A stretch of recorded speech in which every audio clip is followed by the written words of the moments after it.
Halo, kembali lagi bersama saya Elma Kalasa. Di sini saya akan menjelaskan sistem pakar deteksi kesesuaian untuk komunitas pertanian. Eh, Sistem pakar ini saya menggunakan metode forward chaining dan certainty pakar. Yang pertama kita harus tahu pengertian dari forward chaining.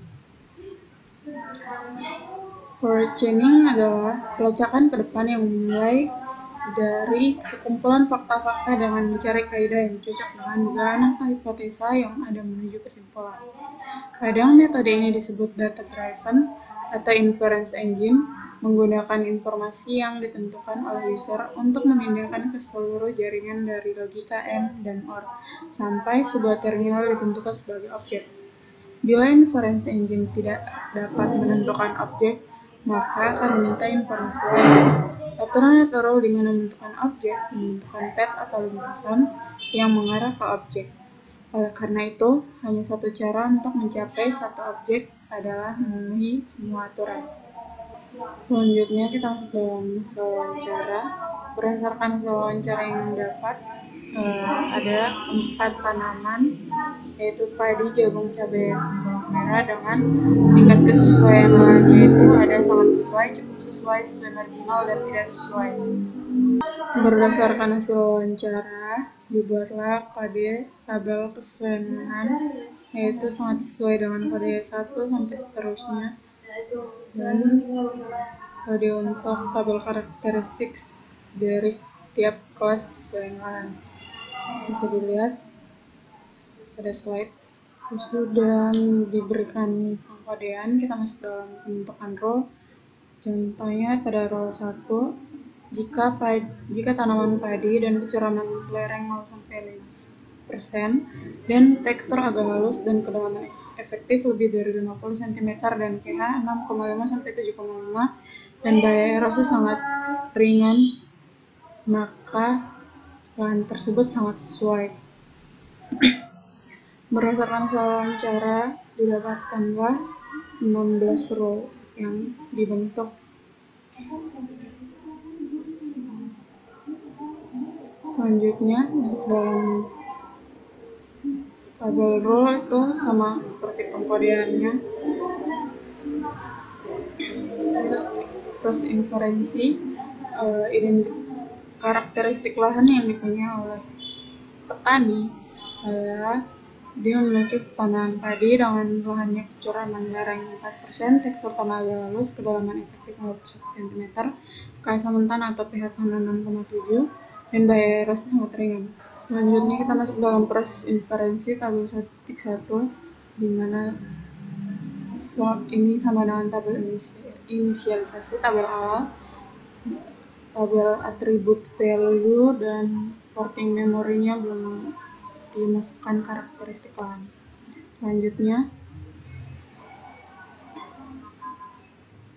tabel 1.2, tabel atribut value-nya sudah dimasukkan oleh tanaman, dan tabel working memory-nya tanaman sama dengan padi. Ketika dicek pada premis nomor 1, 11, terus 21, 31, dan 41, ternyata untuk kriteria kesesuaian lahan sangat sesuai, cukup sesuai, sesuai marginal, dan tidak sesuai itu ada tanaman padi. Maka premis statusnya akan berubah menjadi true dan statusnya akan berubah dari unmarked menjadi marked karena sudah dicek status premis statusnya, sehingga menjadi tabel 1.3 ini. Selanjutnya kita masuk dalam tabel 1.4 sama seperti tabel 1.3. Selanjutnya kita masuk dalam tabel 1.5, di mana atribut value-nya kecuraman lereng dan working memory-nya kecuraman lereng sama dengan 4%. Dicek pada kesesuaian lahan 1, 2, 3, dan 4, ternyata kecuraman lereng 4% terdapat pada kesesuaian lahan 1, sehingga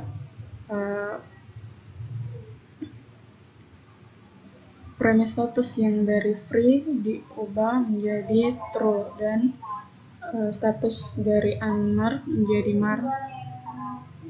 Ketika dicek pada tingkat kesesuaian lahan 2, 3, dan 4 tidak ada, maka status free diganti menjadi false dan status unmarked diganti menjadi discard. Selanjutnya sama seperti pengecekan pada tabel 1.6 sampai tabel titik ke 7 juga sama pertemuannya. Tabel titik 8 sampai pada tabel 1.9 di mana atribut value-nya biaya erosi yang tadinya unmarked diubah menjadi calon solusi karena sudah mencapai karakteristik lahan yang terakhir. Selanjutnya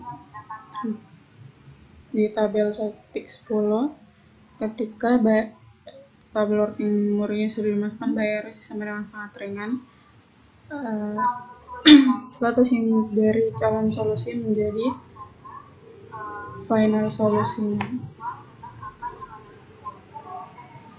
sehingga hasil dari proses inferensi ini karakteristik lahan yang ada tadi dikategorikan dalam kelas kesesuaian lahan 1, yaitu sangat sesuai. Selanjutnya kita masuk dalam perhitungan metode ketidakpastian menggunakan certificate faktor. Dari solver Roche-Churning mendapatkan aturan if K1 dan K2 dan K3 dan K4 dan K5 dan K6 adalah S1. Selanjutnya kita memberikan nilai bobot pengguna untuk setiap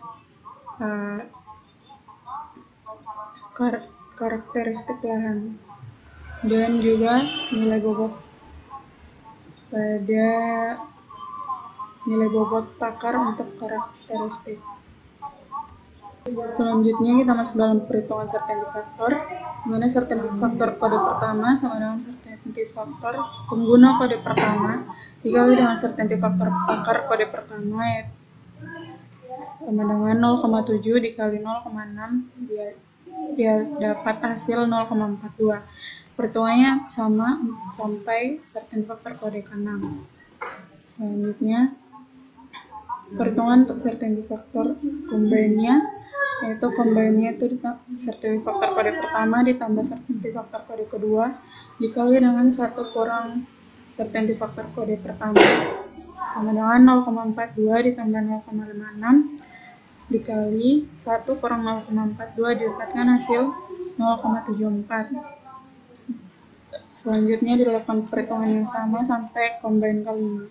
Untuk mendapatkan persentasenya itu certainty factor kriteria combine 5 atau combine terakhir dikali dengan 100 didapatkan hasil 96%.